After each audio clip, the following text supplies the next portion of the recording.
हाँ जी बच्चों, direction force की निकालना सीख रहे थे और आपने जब एंगल 90 डिग्री हो तो डायरेक्शन यहाँ निकाल चुके हो।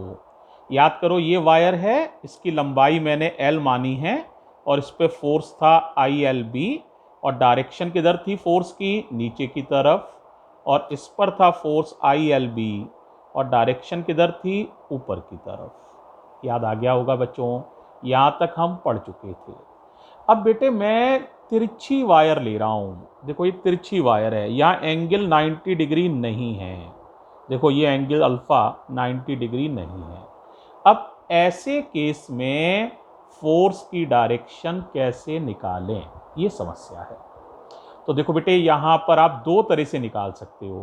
पहला तरीका तो वही क्रॉस प्रोडक्ट वाला है। आपको करना क्या है, क्रॉस प्रोडक्ट वाला तरीका ये होता है, F vector equals to I L cross B, I L cross B. यानी पहले वेक्टर की तरफ अपने राइट हैंड की फिंगर्स कर लो और उसे दूसरे वेक्टर की तरफ मोड़ो, कर्ल करो, तो अंगूठा जो होगा वो फोर्स की डायरेक्शन बता देगा।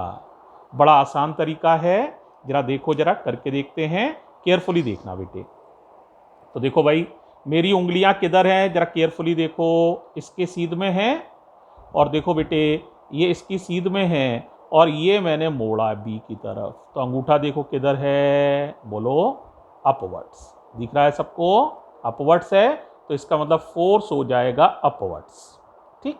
अगर मैं फोर्स की वैल्यू निकालना चाहूं तो वैल्यू भी निकाल सकता हूं।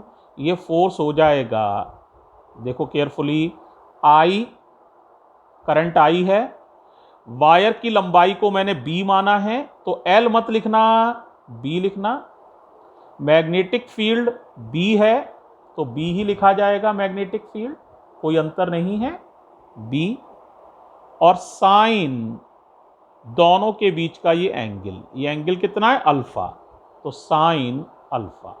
और डायरेक्शन किधर थी, अपवर्ड्स, तो इस वायर पर अपवर्ड इस तरह से फोर्स लगेगा, है ना, इस वायर पर अपवर्ड्स। ठीक है, तो ये अपवर्ड्स का निशान हो गया, इतना फोर्स लगेगा, राइट।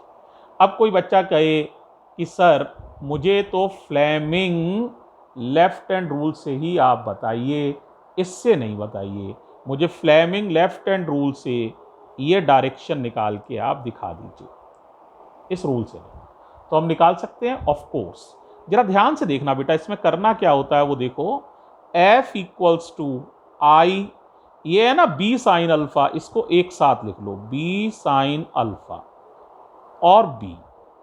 अब आप कहोगे सर ऐसा करने से क्या फायदा होगा, हमें इस ब्रेथ के, ये जो ब्रेथ है, ये जो लंबाई है, इसका नाम बी है, इसके दो कंपोनेंट करने पड़ेंगे। ये कंपोनेंट तो हो जाएगा बी कॉस अल्फा और ये कंपोनेंट हो जाएगा बी साइन अल्फा, ये वाला देखो दिख रहा है, देखो ये वाला बी साइन अल्फा। क्योंकि फ्लेमिंग लेफ्ट हैंड रूल तभी लगता है जब दोनों चीजें परपेंडिकुलर हों। तो बी साइन अल्फा और कैपिटल बी परपेंडिकुलर हैं। अब ये मानी जाएगी करंट की डायरेक्शन और ये मैग्नेटिक फील्ड की डायरेक्शन। तो देखना आंसर वही आएगा। जरा देखो, फ्लेमिंग लेफ्ट हैंड रूल है। अब बताओ करंट किधर है, इधर की तरफ है, मैग्नेटिक फील्ड इधर। मैं कॉपी थोड़ा घुमा लेता हूं, आपको दिखेगा। तो देखो बेटा, ये करंट हो गई बच्चों, दिख रहा है, देखो, और देखो ये करंट हो गई, दिख रहा है, देखो इसके पैरेलल है करंट। और ये मैग्नेटिक फील्ड हो गया, दिख रहा होगा, और देखो फोर्स भी दिख रहा होगा, किधर आ रहा है, ऊपर की तरफ। तो बेटे इसके लिए कंपोनेंट फिर करना पड़ता है इस B sine alpha, B sine alpha और बी के बीच में देखना होता है, बी साइन अल्फा और बी। तो ये बी साइन अल्फा हो गया, ये बी। हालांकि फोर्स की डायरेक्शन यहां से भी किधर आएगी, अपवर्ड्स। तो देखो वो सेम आई है जैसे कि पहले थी, देखो वही आई है, अपवर्ड्स अपवर्ड्स, सेम डायरेक्शन, लेकिन यहां कंपोनेंट फिर करना पड़ता है। एक और देखो, ऑब्लिक वायर में थोड़ा मुश्किल होता है कुछ लोगों को। एक और केस देखो, मान लो करंट ऐसे जा रही हो और ये एंगल अल्फा डैश है ना, ये 90 प्लस अल्फा क्यों लिख दिया है? जब अपन को आर्टिकल करना है ना, वहां ये एंगल 90 प्लस अल्फा होगा, हम प्रूफ कर लेंगे, लेकिन अभी इससे कोई मतलब नहीं है। आप अल्फा डैश समझ लो ये एंगल है, क्योंकि ये अल्फा है तो ये उससे कुछ अलग है, अल्फा डैश है। अब बताओ, सबसे पहले तो आप क्रॉस प्रोडक्ट वाले रूल से ही देखो, करना क्या है, आईएल की तरफ अपनी उंगलियां कर देनी है और इधर की तरफ कर्ल करनी है। तो देखो बेटा, ध्यान से देखो, ये उंगलियां किधर हैं? आईएल पे दिख रही हैं, आईएल के पैरेलल हैं, दिख रही हैं, और इन्हें कर्ल किधर करना है? बी की तरफ। देखो कर लिया कर्ल। अब अंगूठा देखो किधर है? डाउनवर्ड्स। देखो डाउनवर्ड्स। तो देखो ये कर्लिंग आपको दिख रही है इधर से, इस एंगल से देखो तो अंगूठा डाउनवर्ड्स दिख रहा है। तो इस तरह से बेटे ये फोर्स हो जाएगा डाउनवर्ड्स, और वैल्यू कितनी हो जाएगी बता पाओगे? इसी तरह से करो, करंट बहने वाली है आई, और एल, लंबाई एल नहीं है, वायर की लंबाई बी है, तो आई एल, एल की जगह B, B sine alpha, sine alpha dash, sine alpha dash, क्योंकि एंगल यहां अल्फा डैश है।